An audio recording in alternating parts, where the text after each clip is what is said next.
शिव पुराण और लिंग पुराण के अनुसार हनुमान जी और गणेश भगवान के बीच एक बार भयंकर युद्ध छिड़ गया था, जिसे शांत करवाने स्वयं महादेव को प्रकट होना पड़ा। ये युद्ध क्यों हुआ और इसे शांत करवाने के लिए भगवान शिव और माता पार्वती को क्या करना पड़ा, उससे पहले अगर आपने हमारे चैनल को सब्सक्राइब नहीं किया है तो इसे सब्सक्राइब कर लें और बेल आइकन को दबाना ना भूलें। ये कहानी असुर महिषासुर के पुत्र गजासुर से शुरू होती है।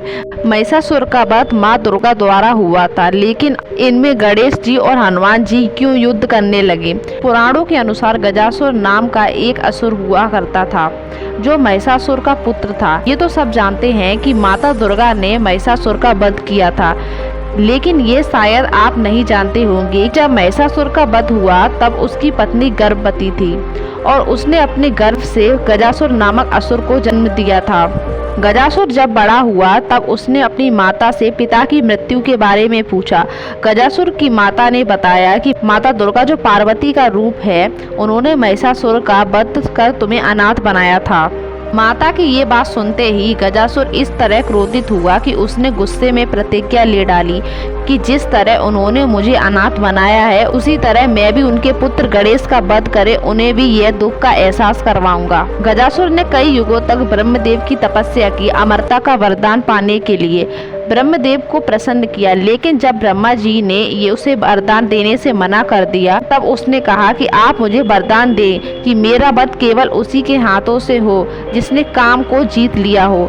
ब्रह्मा जी ने उसे ये वरदान दे दिया और अंतर्ध्यान हो गए। असुर ने वरदान पाने के बाद सृष्टि पर उत्पात मचाना शुरू कर दिया। गजासुर यह जानता था कि गणेश को मारना इतना आसान नहीं है। उसने इस बारे में सोचा और एक दिन राम भक्त का स्वांग रच महावीर हनुमान की तपस्या शुरू कर दी। जब महाबली ने देखा कि उन्हीं के समान एक राम भक्त उनकी तपस्या कर रहा है, तो उन्होंने गजासुर को दर्शन दिए। गजासुर ने उनसे वरदान का वचन लेकर कहा कि शिव पुत्र गणेश श्री राम की सदैव अवहेलना करता है। मैं चाहता हूँ कि आप उसके युद्ध कर उसे मृत्यु दंड दें। वचन वृद्ध हनुमान जी जब गणेश से युद्ध करने चले गए तब रास्ते में उनकी भेंट देवर्षि नारद से हुई। उन्होंने देवर्षि से पूछा कि क्या वास्तव में गणेश रामद्रोही है। देव ऋषि स्वयं चाहते थे कि गजासुर का विनाश शीघ्र हो जाए। यही सोचकर उन्होंने झूठ तो नहीं बोला, पर बात बदल कर कहा कि गणेश सदैव शिव भक्ति में लीन रहते हैं। राम का सुमिरन करते तो मैंने उन्हें कभी नहीं सुना। देवर्षि से ऐसा सुनकर हनुमान उन्हें सत्य मान कर कैलाश पहुँचे और गणेश जी को ललकारने लगे। देवर्षि सब जानते थे, इसलिए वो माता पार्वती के पास पहुँचे और उन्हें बताया कि कैसे हनुमान आपके पुत्र गणेश से युद्ध करने कैलाश गए हैं। यह सुनकर माता पार्वती महादेव के साथ उस युद्ध को रोकने चली। इस सब पर पहले से ही गजासुर की नजर थी। उसने उनका मार्ग रोका और हंसते हुए कहा, जिस प्रकार तुम्हारे कारण मैं अपने पिता के लिए तड़पा हूँ, तुम्हें भी उसी तरह अपने पुत्र के लिए तड़पना होगा। महादेव इस बात से क्रोधित होकर गजासुर का वध करने के लिए प्रकट हुए। हनुमान जी अपने पंचमुखी स्वरूप के साथ श्री गणेश से युद्ध करने लगे। दोनों अनजाने में एक दूसरे से इस तरह लड़ रहे थे कि कोई पीछे हटने को तैयार नहीं था। गणेश ने अपना अमोघ अंकुश हनुमान जी पर चलाया तो पवन पुत्र ने अपने अमोघ गदा को उसके प्रतिकार के लिए चलाया। कहते हैं कि जब दोनों दिव्यास्त्र टकराए तो पूरी सृष्टि हिल गई। इसके बाद गणेश ने अपनी सूंड से हनुमान जी को जकड़ लिया। फिर पवन पुत्र हनुमान ने अपनी पूंछ से विघ्नहर्ता को जकड़ लिया।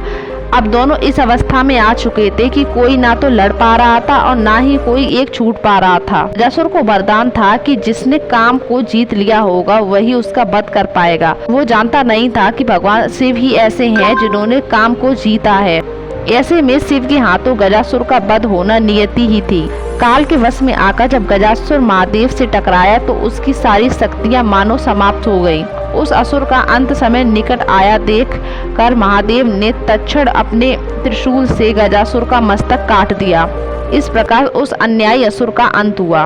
भगवान शिव माता पार्वती के साथ उस स्थान पर पहुंचे जहां गणेश जी और हनुमान जी का युद्ध हो रहा था। महादेव ने उन दोनों को मुक्त किया और समझा बुझाकर युद्ध को रुकवाया। जब माता पार्वती ने हनुमान जी को गजासुर के छल के विषय में बताया और यह भी बताया कि वो असुर महादेव के हाथों मारा जा चुका है, माता ने कहा कि राम और शंकर में कोई भेद नहीं है, दोनों एक ही हैं। जो भी इन दोनों को अलग समझता है उन्हें किसी की भी भक्ति प्राप्त नहीं होती। इस तरह माता पार्वती और भगवान शिव की वजह से हनुमान जी और गणेश जी का युद्ध समाप्त हुआ।